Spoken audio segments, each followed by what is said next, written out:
दोस्तों, अगर मैं आपसे कहूँ ममता बनर्जी चुनाव से पहले ही चुनाव हार गई थी। अब आप बोलोगे ऐसा कैसे हो सकता है? चुनाव से पहले कोई चुनाव कैसे हार सकता है? चलो मैं आपको ईज़ी वे में समझाता हूँ।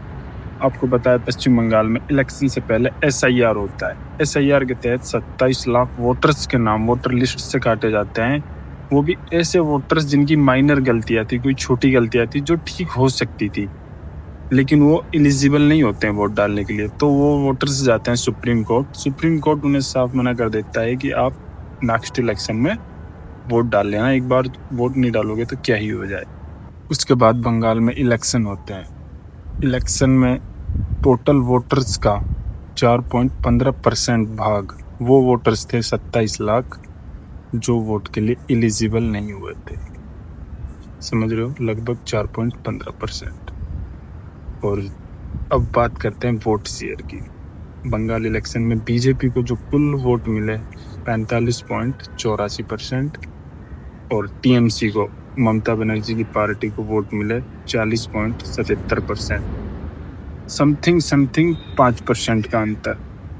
4.15% वो वोटर जो एलिजिबल नहीं हुए और ममता बनर्जी का हार का डिफरेंस 5%। ये कह सकते हैं कि आधे से ज़्यादा खेल एसआईआर ने कर दिया था। बिल्कुल सबको लगता रहा कि ईवीएम में गड़बड़ी होगी, ये होगा वो होगा, लेकिन जो आधे से ज़्यादा खेल था वो एसआईआर ऑलरेडी कर चुका था।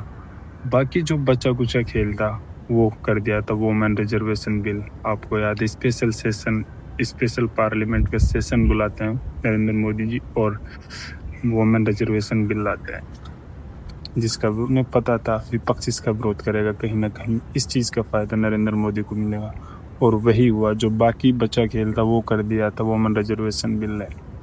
और ये चीज़ मैं नहीं कह रहा ये चीज़ कह रहे हैं हमारे प्रधानमंत्री नरेंद्र मोदी जी। जब बंगाल विजय महोत्सव में वो गए थे तब उन्होंने स्पीच दिया, तो तब उन्होंने ये बात बोली थी।